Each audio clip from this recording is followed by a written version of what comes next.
Morning San Antonio starts right now. Good morning. Phew, we made it to Friday. It is May 31st. Yes, happy Friday. Thank you for joining us. Yeah, we made it to Friday and the end of the month. And already yesterday I was feeling the little bit of break in temperatures about 8 p.m., but I guess we're looking forward to more. Yeah, every little bit helps for sure. One of the things that we're going to be watching this morning, Mike Ostage, you and I were just looking at radar together. Big storms north. Yes, if you are heading up I-35 in toward even San Marcos and also Austin, you are going to be running into some pretty big storms and even heading straight north on 281. So here's a look at radar right now, and these clusters of storms are heading primarily east and maybe a little bit down to the southeast this morning. As you can see, just a ton of lightning strikes associated with these as well. And just to kind of put it in perspective a little bit there are some, it has been producing, it has a history of producing severe storms. As you can see, another severe thunderstorm warning has been posted well up to the northeast of us.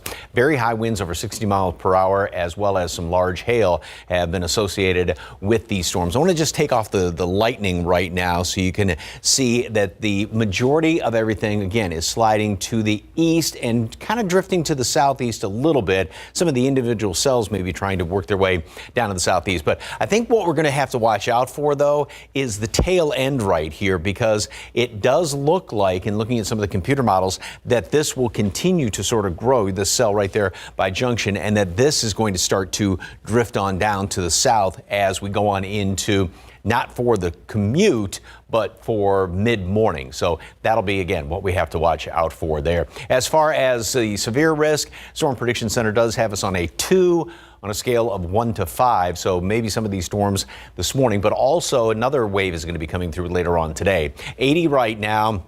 Mid-upper 70s around most all of the areas. So the heat, the humidity is back. We've got the dew points back up in the mid-70s out there. It's wet towel kind of humidity. It feels like 83 out at the airport as of right now. Mold is on the moderate side, and throughout the rest of today, storms north and east this morning. And again, we got to watch that tail end of that thing to maybe come through here by mid-morning.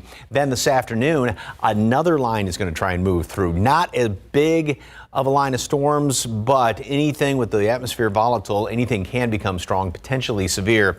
Then this weekend, a stray storm tomorrow. I wouldn't really count on it that much, but it is definitely going to start to heat up this weekend and going into next week. It's going to be a scorcher of a first week of June. Details coming up in just a couple of minutes. Traffic Authority, Mr. Marquez. Morning, sir. What's going on? Good morning, Mike. Yeah, and good Friday morning to everyone out there. If you're stepping outside right now, things are looking pretty good. No major overnight accidents or delays to let you know about, but we still have, of course, ongoing construction across the city of San Antonio. Wouldn't you know? If you take a look behind me, 35 right here at Judson. Quick look at our TransGuide traffic cameras, and you see that traffic is getting through here. We still have one main lane getting through on the northbound lanes of 35 at Judson Road, but both directions being affected right now by some ongoing construction. Hopefully we could get some of that cleared out here pretty soon over the next 30 minutes or so as crews continue their work out there on the Northeast Expansion project. Let's take a look at our maps and show you real quick what we're looking at in terms of some of the backup that we're seeing right now. So obviously a lot of construction cones, not a great way to start your Friday, but again, hopefully they can get some things cleared out here. Topper Wine, basically up to the Olympia Parkway area, Live Oak area. We are still going to see some backups if you're headed out onto the northeast side of town right now. Want to let you know about another trouble spot that we're seeing right now. Downtown area, of course, we have told you about all that work taking place on I-10 at Frio, but we have some lower level work taking place here on the eastbound lanes of I-10 right there at Culebra Road. So anyone coming in from the Woodlawn, Hildebrand area, just keep that one in mind. We still have some ongoing construction taking place there. Everything else is looking pretty good across the city of San Antonio. Of course, construction will be a key story heading into the weekend. We're going to talk about that, especially the 1604 I-10 interchange, and give you a quick update on what is going on out there. All right, Mark and Stephanie, back to you guys. RJ, thank you. New this morning, the search is on for the driver who hit and killed a woman last night. Happened just before 10:30 p.m. on Harry Wurzbach and Timber Lane. That's near Ritterman Road. Police tell us a woman was crossing the road when she was hit. Someone saw the driver of a white SUV stop and then take off. The woman died at the scene. And the other story that we are following this morning, the conviction of former President Donald Trump. He will have a news conference for 10 a.m. Now, we're hearing that sources say Trump's team was not surprised by the verdict, but was surprised how quickly it came down after 7 weeks in court. ABC's Andrew Dimbert takes a look at what this all means. Former President Trump left a fundraiser in New York last night, hours after the historic verdict. A supporter in the crowd urging him to fight. Never surrender! One person at the fundraiser describing Trump as fired up. His lead attorney, meanwhile, hit the airwaves, vowing to vigorously appeal the conviction. At the end of the day, there were key decisions made before the trial started and during the trial that I don't want to use a fair or unfair, but that we think were not consistent with the law. A jury found Trump guilty on all 34 counts, convicting him of falsifying business records to keep a payment to porn actress Stormy Daniels secret from voters before the 2016 election. Now Trump faces a sentence that could range from probation to up to 4 years behind bars, but prison time is considered highly unlikely. The judge scheduled sentencing for July 11th, 4 days before the Republican National Convention. Experts say Trump is unlikely to see any punishment before the November election because the appeals process could take several months. It doesn't mean he's actually serving the sentence immediately after the sentencing. They could actually delay that as they appeal it and potentially not have to serve the sentence until after the election. Trump's team could take multiple avenues with their appeal. They could take issue with the pre-trial, publicly arguing it tainted the jury. They could argue that the jury should have been sequestered during the trial, and they'll likely point out that Manhattan DA Alvin Bragg, a state-level prosecutor, was enforcing federal election law, questioning his authority to even bring the case. And while this defendant may be unlike any other in American history, we arrived at this trial and ultimately today at this verdict in the same manner as every other case. Bragg upgraded the charges in this case to felonies, saying he believed Trump also broke election laws by falsifying financial documents, which Trump was unaware of until the trial started. If Trump loses his expected appeal, Judge Merchan will have broad discretion over the sentence, factoring in everything from Trump's age, his lack of a criminal record, and Trump's conduct during the trial. Andrew Dimbert, ABC News, New York. We will be keeping an eye on the Trump press conference set to begin at 10 a.m. And right now at our website, we have a breakdown of everything you need to know about the trial and the verdict and what it all means. And turning to the weather now, the severe storms that rolled through Dallas continue to cause some big headaches. Many people in Dallas County are still without power. So crews from CPS Energy went to the area to help out, and those crews left yesterday to go to Garland. Now that's a city within Dallas County. Crews will be working day to day to get that power restored to the area. It's part of our job, get people's lights on, and we're doing it for CPS Energy, helping other utility companies out and getting the lights on for them. Now, around 16 CPS Energy employees made the drive up north to help out. Crews included equipment operators, mechanic crews, fleet personnel, safety teams, and nursing staff. Happening today, Hyundai owners can get a free anti-theft software update in your vehicle. It comes after so many stolen vehicles here in San Antonio. The theft of those vehicles, unfortunately, was made popular by an infamous TikTok challenge. So now, San Antonio police, along with Hyundai Motors, are teaming to do something about it. This is a free event to all Hyundai owners. It's designed to provide free anti-theft solutions to help protect against a method of vehicle theft that was popularized on social media. The event is today through Sunday at NISD's Gustafson Stadium. Should take about 30 minutes. You do not have to make an appointment for this free event. We have more information about the times and other details on KSAT.com.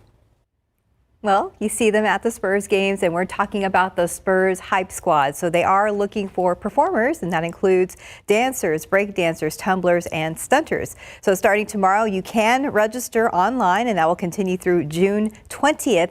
And that will be followed by multiple online and in-person rounds. So good luck. And of course, go Spurs, go. 509, 79 degrees. Well, Spotify is now offering some refunds to some customers still to come who may be cashing in. Plus, look at the plan to dive back down to the Titanic after the submersible disaster. That's next in your GMA First Look. And looking out there with live cam, kind of the calm before the storm. We are seeing some storms north of us, but it's been a little bit of a break in temperatures like overnight. We're going to check in with Mike to see what we can expect next.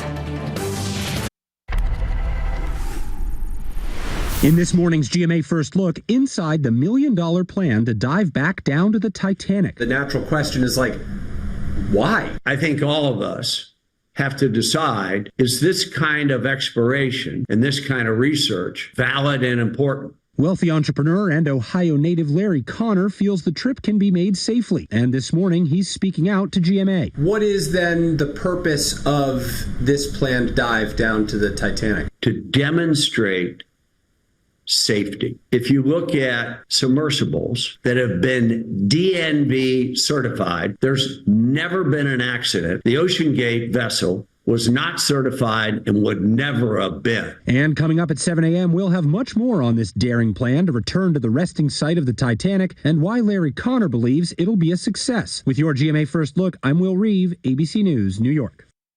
And the time now is 5:13 and 79 degrees for now. Right now, TransGuide is zoomed in on the traffic light at 35 and Judson Road with a few folks stopped right there. We'll see what's going on out there with RJ Marquez straight ahead. I'm your overly competitive brother. I'm ready for a rematch. Game on. I've been practicing. What, the cello? You want me to lower the hoop? Foul. What, are you going to tell me again? Foul. Yeah. Foul, bro. Here, take a free shot. Go ahead, knock You're yourself about to get served. Seriously? Get Allstate, save money, and be protected from mayhem, like me. Love you, Mom. Wait till your father gets home. Frustrated by skin tags? Dr. Scholl's has the breakthrough you've been waiting for. Now there's an easier-to-use at-home skin tag remover, clinically proven to remove skin tags safely in as little as one treatment. Start your day with Philips Sonicare. Start it with expertise and with the total confidence that you've done everything for your health. Start with complete care with Philips Sonicare, so you will always get it right. Philips. In today's Tech Bites, Spotify is now offering refunds for its device called CarThing. The $90 device is set to go dark in December. Owners must contact support with proof of purchase. It comes after customers filed a class action lawsuit. Instagram is expanding its limits feature to teen users. The feature was originally designed to help creators with harassment. It allows Instagram users to only see comments, replies on stories, and other interactions from their close friends group. Teens can also now limit interactions with recent followers. Finally, Amazon Prime just got a tasty upgrade with free Grubhub food delivery orders over $12. The perk is included in the annual Prime subscription, which costs $139 a year. Amazon and Grubhub will continue to offer promotions and special food pairings. Those are your Tech Bites. I'm Rhiannon Alley. Have a great day. So let's take a live look out at the marina as Pride Month is almost here.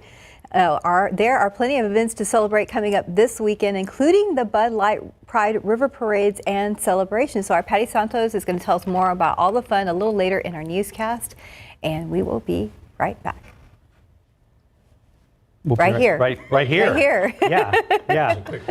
It was a quick break. Welcome back. I mean, you blink and it's over. Yeah, so, yeah. But the important thing is that we are here, and so is RJ. Yes, guys, and things off to a little bit of a slow start. Definitely feels like a Friday out there if you're about to hit the roads right now. But hey, we'll take it right now because we know things will start to get a little bit busier as we get closer to our 6 o'clock hour or so. I'm definitely still feeling it today on a Friday, and I was off 2 days earlier this week, so I don't even know what I'm complaining about right now. All right, I-35 Judson Road. Again, we have this ongoing construction taking place here on the northeast side of town, so let's go ahead and show you a quick map and show you some of the delays that we're seeing in this area because interesting that our TransGuide camera folks there went ahead and switched that camera up there and put it over on that overpass. But we are seeing some delays here from Judson Road, Topper Wine Road, all the way up to Olympia Parkway. Something to keep in mind. Both directions here, traffic has been slowed down significantly because of all the work taking place there on the Northeast Expansion Project. They've been doing a pretty good job of clearing things out by the time we get to our 6 o'clock hour, so we are definitely hoping that that is the case. All right, construction taking place on the far northwest side now. So a couple things to let you know about. So we do have a closure that's going to take place again tonight, 9 o'clock. That's going to run through Monday, 5 a.m., but some good news here is that I guess in the grand scheme of things, this is kind of a minor closure compared to what we've seen. So basically 1604 both directions, that will stay open throughout the entire weekend. The only major closure that we're going to see right now is I-10 East at the 1604 interchange. That will be shut down basically from UTSA up to the rim. We're going to have the 2 clover leafs that are going to be closed also that connect to I-10 East. There will be one main lane of I-10 West that will also close. But again, that is great news that we're going to see most of that area open throughout the entire weekend. And actually, I spoke with Jennifer Searle. She's a spokesperson with KSAT about just the progress taking place out there. So let's hear what she had to say. The interchange is 50% complete, and the first flyover ramp will be open later this year.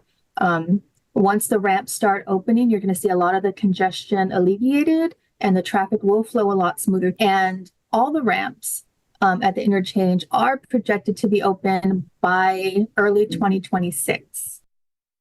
All right, so there's some lights at the end of the tunnel there. Again, the first flyover ramp by the end of this year and all the flyover ramps in that area by 2026. So we will continue to follow the progress on that. We have more information on this closure, of course, on KSAT.com. All right, Mike, it could definitely feel the humidity when you step outside this morning. So what are we looking at outdoors this morning? Yeah, you know, we had that break a couple of days ago. It was higher yesterday. It's even higher this morning, and that's feeding some of these showers and storms. First of all, yesterday, a beautiful picture at the end of the day. Thank you very much for the KSAT Connect picture. All right, this is what it looks like out there at 4:10. Nothing going on right now. Everything is well up to the north of us as of right now. And I want to put this into motion. And you can see this is going back over the past hour as everything is working its way. And just to zoom in ever so slightly right here, everything is working its way basically to the east and maybe a little bit down to the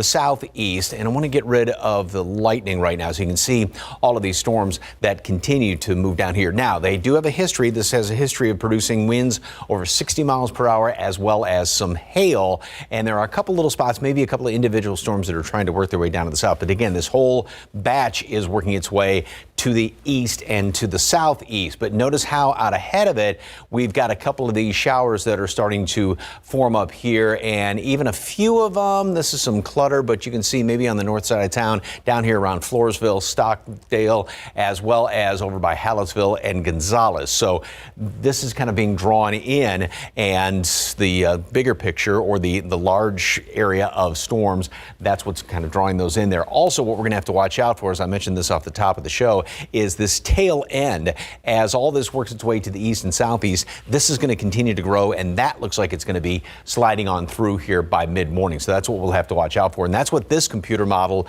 is indicating, that the main batch of rain is off to the east, but here's the tail end that continues to sort of grow. That moves on through here over the course of late morning. Then we get a break in the action. Then another wave of showers and storms comes on through. But now this particular model doesn't have a lot out there, but with the atmosphere very unstable, very volatile, there is the chance for some of those to be strong to potentially severe. And then things are going to be settling down once again overnight. But again, Storm Prediction Center has us in a 2 on a scale of 1 to 5 as far as the risk for high winds and hail with some of these storms. And then even again tomorrow, even though rain chances aren't that great, if anything pops, can be strong, potentially severe. Of course, the update is going to be coming out a little bit later on this morning as far as what Storm Prediction Center says. So we've got these little ripples coming on through here. That's what's giving us the rain chances.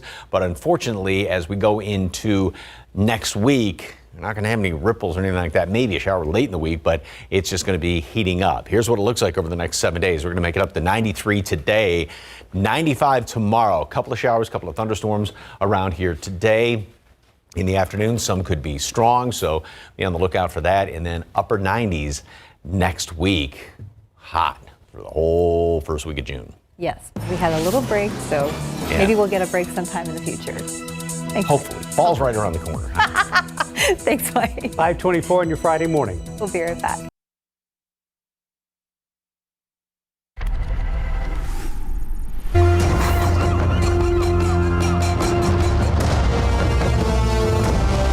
Moana 2 is already setting records. 178 million people viewed the first teaser trailer for the animated sequel in its first 24 hours online. That's more than for any other trailer in Walt Disney Animation Studios and Pixar history. The movie opens in theaters November 27th.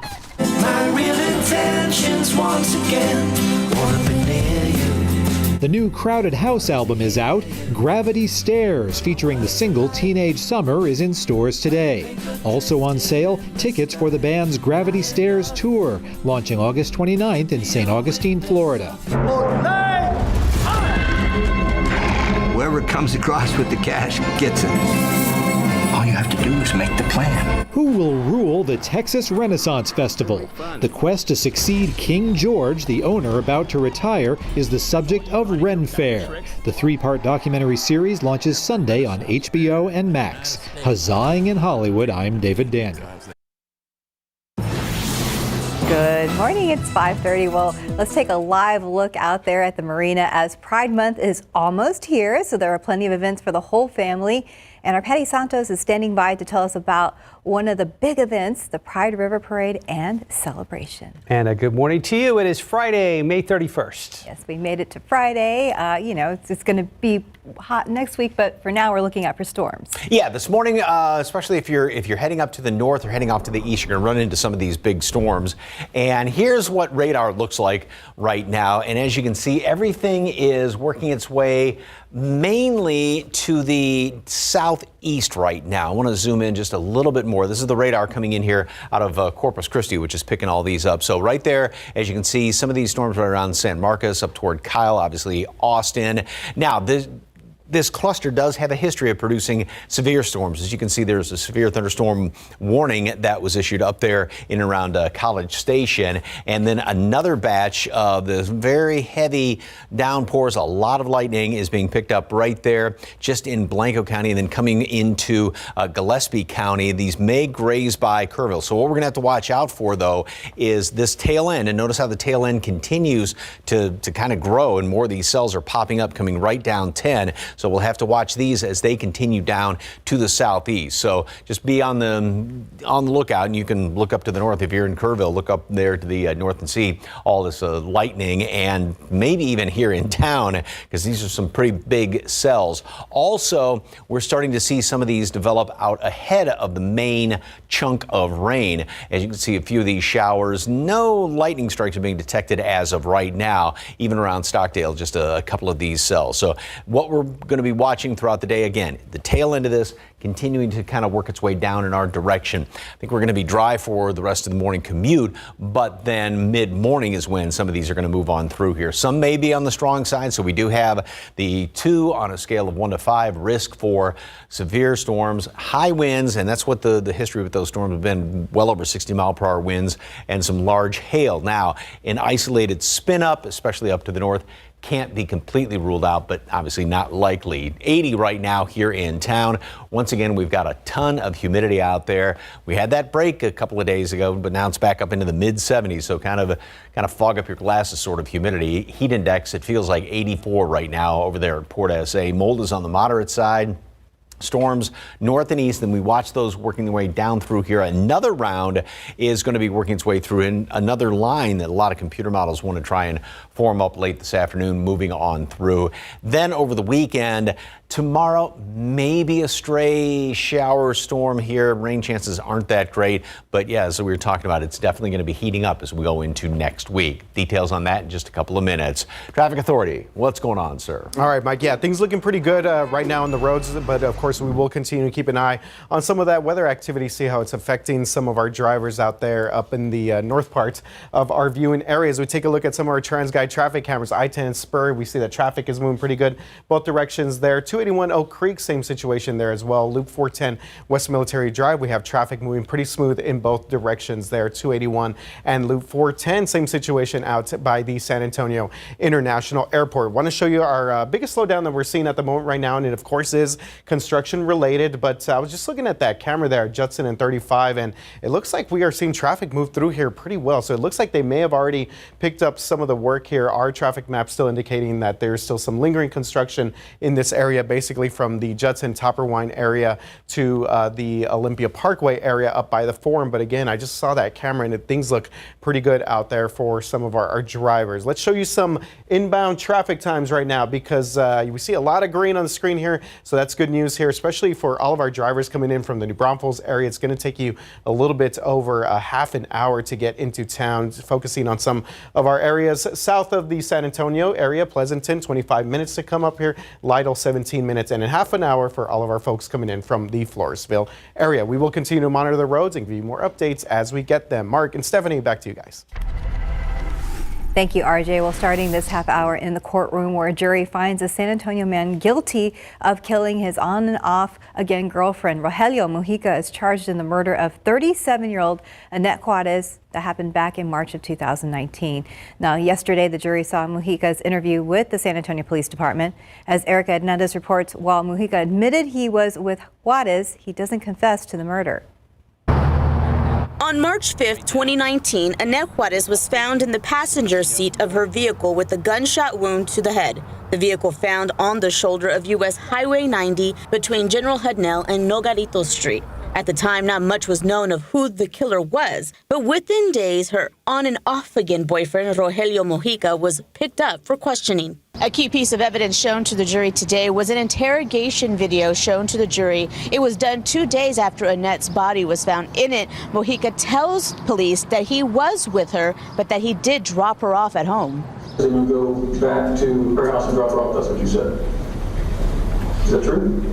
She's not dropping her off, she's already gone back to my truck. The detective then told him that Annette was no longer alive. You were just told him that she is deceased. Does his body language, for the record, change at all on the video? No, ma'am. There's no emotion during this. Later in the interview, the detective asked him if he killed Annette. Did you kill her? It wouldn't be until 2022 that Mujica was arrested and charged in her murder. Erica Hernandez, KSAT 12 News. Well, the punishment phase in this case begins today. We will continue to follow this story on air and on our website at ksat.com. Now to the conviction of former President Donald Trump. Trump will be sentenced in mid-July. His lawyer says they'll appeal. Now both Republicans and Democrats are trying to use this moment to gain support as Election Day gets closer. Back here at home, Trinity professor and former Obama campaign staffer Juan Sepulveda had this to say. But now you're going to see how this gets used by both sides, both on the Trump side to kind of say, look at the weaponization, look at the political aspects of what's really been going on. This is a sham trial, versus the Democrats are showing a former president who has now been convicted. No one is above the law. And this is what you could expect if you get another 4 years of Trump. Trump is also charged in 2 other federal cases and a state case in Georgia, but it's unlikely that the remaining 3 trials will start before the November election. Well, back here at home, Pride Month kicks off tomorrow, and there are plenty of events to celebrate coming up this weekend and for the rest of the month. Our Patty Santos is live this morning to tell us about parades and festivities happening this weekend. Good morning, Patty. Hey, good morning, guys. We are starting off your Friday in a very colorful way. We are getting lit. Check it out. There are 16 of these floats that are going to be making their way through the Riverwalk this weekend. Visit San Antonio is celebrating Pride Month in a big way this Saturday with a free Bud Light Pride River Parade and celebration. The party at La Villita is from 5 p.m. to 10 p.m. Plus, you have 2 chances to catch the river parade. The barges will make their way down Museum Reach from 6 to 7, and the downtown river parade is from 9 to 10, so that helps you not be so hot this weekend. If you're looking for something just and Voices Pachanga may be for you. The free event at the Esperanza Peace and Justice Center will have a clothing swap, blessing ceremony, and a lineup of poets, musicians, and other entertainers from 4 to 6 p.m. on Saturday. And if you and your family want to get your blood pumping before heading to the parades, San Antonio Parks and Recreation is hosting a Get Fit SA Pride Hike and 5K at the Wheatley Heights Sports Complex starting at 8 a.m. You can head to the Ella Austin Community Center as well for the Pride Walk and Ride starting at 7:30 on Saturday. Of course, there are plenty more events that are happening in our community throughout June to celebrate Pride. You can just go to ksat.com/South Texas Pride. We're going to talk more about those events coming up on the 6:30. We'll send it back to you guys. All right, thank you, Patty. Well, also on our website, there are a lot of events happening this weekend, from movies to the pool to pet adoptions to food distributions and so much more. So we're going to have all that information again on KSAT.com. Here's another event we'd like you to see on Wednesday. KSAT 12 and AARP will be at Stable Hall from 11 to 1 for discussion on the future of Social Security. If Congress doesn't act, people who rely on the program, like retirees or disabled people, would lose 17% of their benefits in 2035. KSAT's Stephania Jimenez will be hosting the event and speaking to 3 experts about what's at stake and what you can do to protect Social Security. You can scan this QR code to get your free tickets. A link will pop up. Click on that. From there, you'll go to the AARP website. Click register. You will have to create an AARP account if you don't already have one. You will sign on to a secure website. Then you can register for a ticket. So you put your left foot in, you put your left foot out, but it's actually easier than it sounds. Yes. 541, 79 degrees. Well, a 7th grader from Florida has taken the top spot at the National Scripps Spelling Bee. Just ahead, we're going to tell you all about the new spelling champ. Outside with live cam. If you're in one of the northern counties in the KSAT 12 viewing area, you might see some flashes or hear the rumble of thunder this morning. Mike is tracking a big batch of storms that is moving a little bit closer towards our northern counties. Welcome back. It's 5:44, so we have some new KSAT Kids stories to tell you about this morning. Let's start with some arts. UTSA announced the 7 winning art designs that will appear on the next season's football tickets. The entries for kids from ages 5 to 12. The theme of the ticket contest was Hometown Heroes. Right now on our website, you can see all of them. Love it. I like that one. Right, it's nice. And we have a new spelling champion. A 7th grader from Florida won the 96th annual Scripps National Spelling Bee. Bruhat Soma spelled 29 words correctly in a lightning round tiebreaker. He topped a Dallas speller for the title. Soma's winning word, absel, which means repel. I don't know if I'm pronouncing that right. I got repel right for sure. Yes, you get points for that one. It's spelled A-B-S-E-I-L. You guys have any idea about that one at all? We'll look it up, and if it doesn't come up right now, what's the origin? RJ wants us to use it in a sentence. Oh my gosh, you guys are funny. We're going to look it up. Okay, yeah. 545, 79 degrees. Hey, let's look out there with TransGuide. In the meantime, things are moving there at I-10 and Provant. Looking good also right here at this shot at I-10 Hildebrand, but we're going to get a check-in with RJ Markets very soon. Just about 5:49. Summer is upon us, and you know it's about the time when lawns in San Antonio quickly start to go from green to brown. Well, and as scary and non-traditional as it sounds, have you ever considered replacing your turf with a native ground cover? This morning's Gardening with KSAT segment, Sarah Costa shows us why native ground cover frog fruit makes a great option.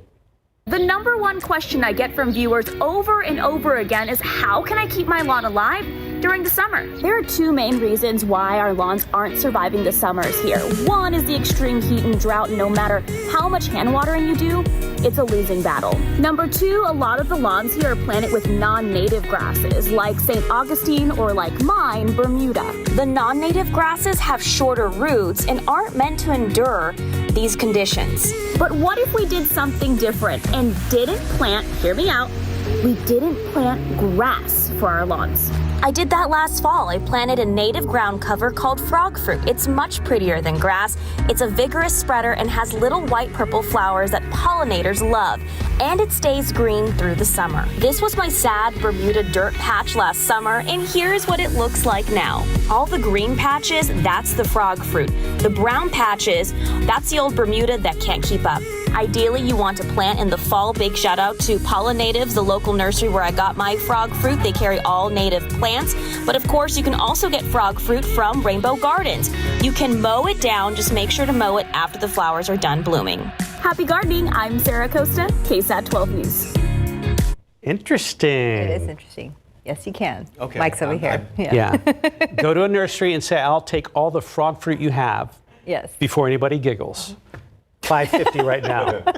Let's check back for RJ for now. Yeah, I always learn something interesting with those gardening segments. Frog fruits, here we go. Yeah, there might be a run on frog fruit based on that story there from Sarah. Good job by Sarah. Always does a great job there. I-10 Callahan, traffic moving pretty good both directions. Same situation here, I-10 at Probent, and we're getting another shot here of I-10. I-10 getting some love here from our TransGuide traffic cameras this morning. 35 at San Marcos in the downtown area. As we take a look here at our citywide map, and you do see that we have no major accidents, no stalled vehicles right now. Biggest thing that we're seeing is on the far northeast side of town. That's going to be that ongoing construction. I was just taking a look at the camera over there at Olympia Parkway and 35, and it looks like there is starting to get some buildup here on the southbound lanes of 35 at Olympia Parkway. So we will continue to keep an eye on that as we make our way through our Friday morning here on GMSA. All right, so you know what? We get questions all the time about this one exit, especially in the downtown area. This is the Brooklyn Avenue McCullough exit. So we have an update here, and this is actually good news. So this is good construction taking place here. They're actually going to start to demolish this exit ramp next week. So starting on Monday, they're going to demolish the frontage, not the frontage road, sorry, the exit ramp there. That is the Brooklyn and McCullough exit. So basically what they're going to do is it's going to be a 2-week process where they're going to cut through the material in that area. And the goal here is to get that ramp reopened by this fall. So a lot of people have always emailed me, asked me here at the station as well, when is that exit going to reopen? The goal is to get that reopened by the fall, but they are going to start the demolition there next week. It's going to take 2 weeks. No explosives are going to be used. There's not going to be any major lane closures on I-35 southbound, so that's good news there. But we are starting the process of getting that ramp reopened finally after it's been about a year since that fire damaged it in the downtown Something area. like that. Some good news. Yeah, and I noticed they already had stuff in place yesterday, and the access road, frontage road, blocked off right there. Yes, frontage road right now is going to be blocked off throughout that demolition process. So, yes. All right, take a look out at this picture, and we've got. We'd like to see greener grass, but it wouldn't help this guy out. Can you see him? Yep. Hidden right there.